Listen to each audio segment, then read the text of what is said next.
नमस्कार, मैं कमलेश कबीर आपका एक बार फिर स्वागत करता हूं इस नए एपिसोड में। इस एपिसोड में हम बात करने वाले हैं एक बार फिर से दिल्ली के विधानसभा चुनाव की। और बड़ी खबर यह है कि फलोदी के सट्टा बाजार ने अपना रुख बदलना स्टार्ट कर दिया है। इसलिए मैंने पहले भी वीडियो में कहा था कि अभी चुनावों के परिणाम का आकलन करना जो है वो थोड़ा सा बेवकूफ़ी होगा। अगर यही हम जो है वो फरवरी के फर्स्ट वीक में करें तो मुझे लगता है कि वो ज़्यादा जो है वो सटीक जाएगा।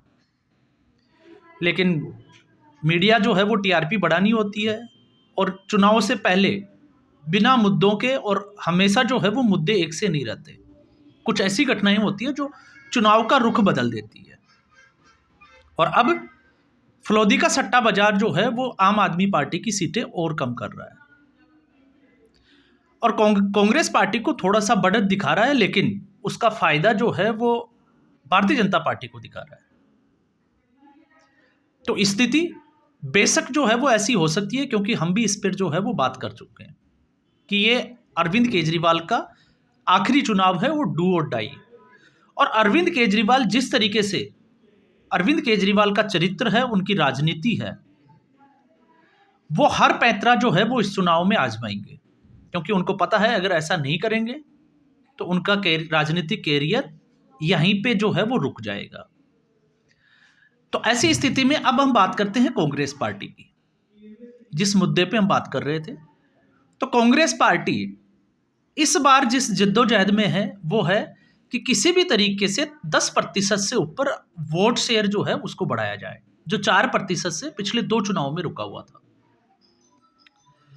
हालांकि कांग्रेस पार्टी ने वेट भी किया। अब मैं ऐसा इसलिए कहता हूं क्योंकि अजय माकन की जो प्रेस कॉन्फ्रेंस थी और जो देशद्रोही का आरोप लगाया था, और उसके बाद में एक दस्तावेजों के साथ, सबूतों के साथ जो प्रेस कॉन्फ्रेंस करने की बात की थी, लेकिन किया नहीं था। तो उसके बाद में कांग्रेस पार्टी जो है वो इंतजार कर रही थी। और मैंने बिहार वाले जो इससे पहले का जो वीडियो बनाया उसमें भी मैंने इस बात का जिक्र किया है। और जब ऐसा नहीं हुआ तो राहुल गांधी ने अरविंद केजरीवाल और नरेंद्र मोदी दोनों को पैरेलली जो है वो टारगेट करना शुरू कर दिया। और कांग्रेस पार्टी वहां से उन सीटों पर मजबूती से लड़ेगी जिन सीटों के ऊपर मुस्लिम बाहुल्य या मुस्लिम मतदाताओं की संख्या ज्यादा है, और उसका संकेत राहुल गांधी ने पहले ही दे दिया। तो अब जो है वो अरविंद केजरीवाल की मुसीबतें और बढ़ जाती है, क्योंकि अगर मुस्लिम मतदाता कांग्रेस पार्टी की तरफ जाता है, और आपने ये भी देखा कि बहुजन समाजवादी पार्टी जो हमेशा से जो है वो दलितों की, मुस्लिमों की पार्टी रही है, तो वो भी जो है वो 70 लगभग जो है वो, रिपोर्ट ये है, खबर ये है कि 69 सीटों पे चुनाव लड़ रही है। मतलब हम कह सकते हैं कि 70 की 70 सीटों पे चुनाव लड़ रही है। और अगर वो आधे से 1% वोट शेयर भी अगर ले जाती है तो वो सीधे तौर पे जो है वो अरविंद केजरीवाल का ही, हम आप कह सकते हैं कि आम आदमी पार्टी का ही कम होता हुआ नजर आ रहा है। लेकिन इस बीच कांग्रेस पार्टी की जिस स्थिति की हम बात करते हैं, क्योंकि कांग्रेस पार्टी जब भी कुछ थोड़ा सा अच्छा करती है तो उस स्थिति में आपने देखा होगा कि कांग्रेस पार्टी का इकोसिस्टम बड़ा एक्टिव हो जाता है। और जब मैं इकोसिस्टम की और चाटुकार पत्रकारों की बात करता हूं, जो मीडिया में रहे हो, अशोक वानखेड़े, आपने देखा होगा कांग्रेस की सर्जरी शुरू। आप पिछले साल भर के चुनावों के आप वीडियो उठा के देखें तो कांग्रेस में सर्जरी शुरू। एक्शन किस पे लिया जा रहा है, उसके हिसाब से केसी वेणुगोपाल, जयराम रमेश, अलग अलग नेताओं को कटघरे में खड़ा करते रहे। और जैसे ही अब दिल्ली चुनाव में कांग्रेस पार्टी मजबूती से उतरी, और फिर जो है वो कांग्रेस पार्टी की सर्जरी को लेकर जो है वो वीडियो बनाना शुरू हो गए। अब इसमें एक नया वीडियो आया है, हालांकि अच्छे खासे उनके व्यूवर्स हैं। खबर 8 नाम के कुछ जो है वो यूट्यूब चैनल है, और उसकी जो मजेदार रिपोर्ट है वो मैं वो साझा करना चाहता हूं। ये वीडियो क्यों मैंने जो है, उसने जो बात की है कि कांग्रेस पार्टी ने एक्शन लेना शुरू कर दिया, सर्जरी करना शुरू कर दिया, और इस बार जो सर्जरी की है उसमें योगेंद्र यादव को किनारा कर दिया। तो सबसे बड़ी बात कि योगेंद्र यादव कांग्रेस पार्टी का कार्यकर्ता क्या, कहीं भी जो है वो आप देखोगे तो वो मेंबर, सदस्य भी नहीं है, और ना मुझे लगता है कि कांग्रेस पार्टी को वोट भी देता होगा। योगेंद्र यादव का अपना एक दर्द था, फिलोसफर बनना चाहते हैं, आम आदमी पार्टी में गए, आम आदमी पार्टी ने जो है वो किक आउट कर दिया। राजनीतिक महत्वाकांक्षा सबकी होती है। अब ऐसी स्थिति में योगेंद्र यादव को किसान आंदोलन से ये लगा कि अब वो जो है वो बड़े कद के जो है वो विश्लेषक या बड़े कद के जो है वो नेता और लोग उनको पूछेंगे। और जिस हरियाणा में वो, आपने देखा होगा राकेश टिके तो योगेंद्र यादव हो, जिस हरियाणा में वो चुनावों को लेकर भविष्यवाणी कर रहे थे, क्योंकि योगेंद्र यादव का अगर आप देखोगे तो आपने ये भी देखा कि लोकसभा चुनाव में योगेंद्र यादव ने एक बात बोली थी कि भारतीय जनता पार्टी की सीटें जो है वो 272 नहीं आएगी, उससे कम आएगी। और वो भविष्यवाणी जो है वो योगेंद्र यादव की सच हुई थी। कारण बहुत सारे हैं, हम उस कारणों में कभी नहीं जाएंगे क्योंकि इससे पहले हम बहुत जिक्र कर चुके हैं, और अगर मैं ऐसा करूंगा तो फिर आपको लगेगा कि वही बातें जो है वो मैं रिपीट कर रहा हूं। अब ऐसी स्थिति में हरियाणा में कांग्रेस पार्टी पूरी फोकस्ड थी इन लोगों के ऊपर।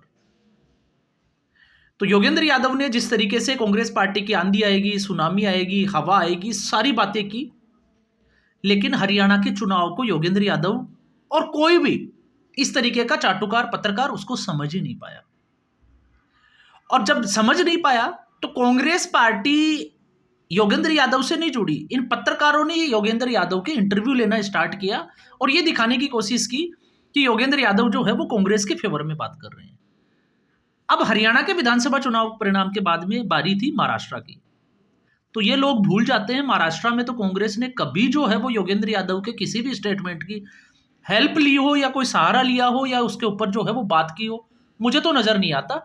और योगेंद्र यादव को किसी ने महाराष्ट्र चुनाव में पूछा भी हो तो वो भी जो है वो कहीं नजर नहीं आएगा।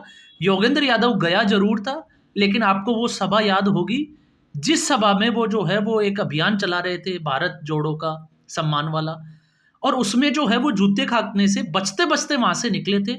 वहीं पे योगेंद्र यादव का राजनीतिक विश्लेषक के तौर पे मैं मानूंगा कि जो कैरियर या हम वो जो बनना चाह रहे थे वो समाप्त तो हो चुका था। और उसके बाद में आप योगेंद्र यादव को टीआरपी के लिए कोई चैनल जो है वो बड़ी मुश्किल से अगर बुला ले तो मुझे लगता है कि वो आपको जरूर दिख जाएगा। लेकिन योगेंद्र यादव उसके बाद एक्टिवली कुछ ऐसा कर रहे हैं क्योंकि योगेंद्र यादव समझ गए कि अगर पब्लिक के बीच में जाएंगे तो शायद जूते पड़ने की नौबत आ सकती है।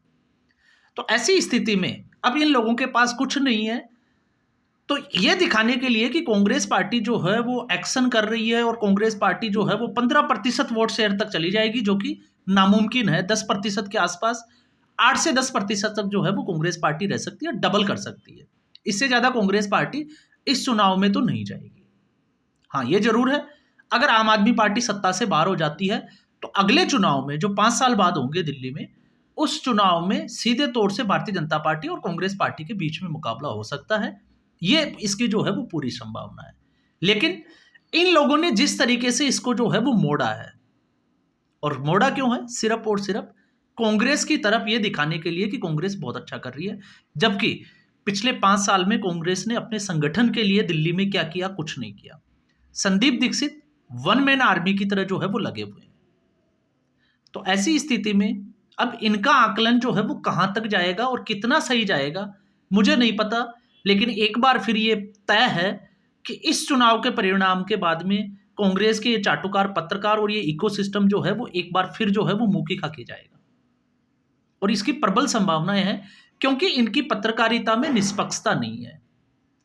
और क्यों नहीं है? क्योंकि ये पुराने जो है वो धुरंधर जिसको हम कहते हैं पत्रकारिता के, इनको पता है कि सिस्टम में कैसे घुसा जाता है, कैसे जो है वो सिस्टम में नैरेटिव तैयार किया जाता है। और अभी तो आपको पता होगा सुप्रिया श्रीनेत की एक व्हाट्सएप की चैट भी वायरल हुई है, जिसमें साफ तौर से नजर आएगा कि कांग्रेस के जो है वो पत्रकार कौन कौन से हैं जो कांग्रेस के लिए काम करते हैं।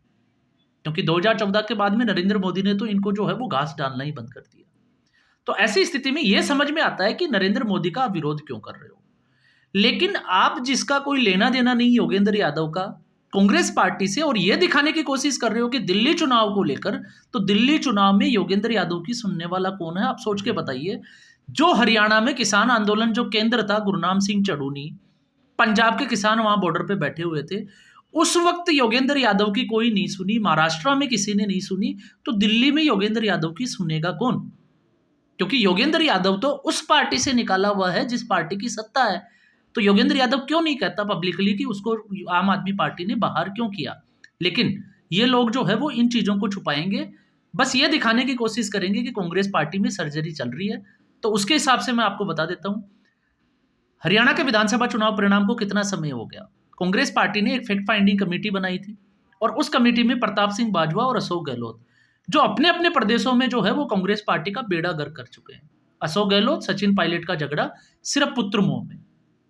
कांग्रेस पार्टी में अमरिंदर सिंह को हटाना, कैप्टन अमरिंदर सिंह को, उसके बाद चन्नी को मुख्यमंत्री बनाना और कांग्रेस को हाशिए पे लाना, तो कौन खड़े थे? प्रताप सिंह बाजवा। जो काम उनको 2 साल पहले करना चाहिए था वो एन मौके पे किया। और फिर उसके बाद में अभी आपने देखा होगा जिस तरीके से राजा वड़िंग के खिलाफ जो है वो एक माहौल बनाया जा रहा है कांग्रेस पार्टी के अंदर पंजाब में। तो हरियाणा के विधानसभा चुनाव में देखा क्या हुआ।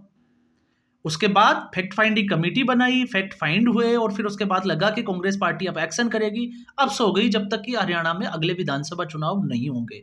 तब तक ना संगठन के स्तर पे कोई काम होने वाला है ना किसी स्तर पे। यही स्थिति महाराष्ट्र में होगी। बिहार में राहुल गांधी जाने लग गए क्योंकि बिहार में चुनाव है। हालांकि है 10 महीने बाद, लेकिन चुनाव है। लेकिन बिहार में जब चुनाव हो जाएंगे तो फिर राहुल गांधी उसी अपने मोड पे चले जाएंगे और यही जो है वो कांग्रेस पार्टी का हश्र होने वाला है। तो आज के एपिसोड में बस इतना ही। उम्मीद करूंगा वीडियो एपिसोड आपको पसंद आया होगा। वीडियो को लाइक करें, शेयर करें, चैनल जरूर सब्सक्राइब करें। धन्यवाद।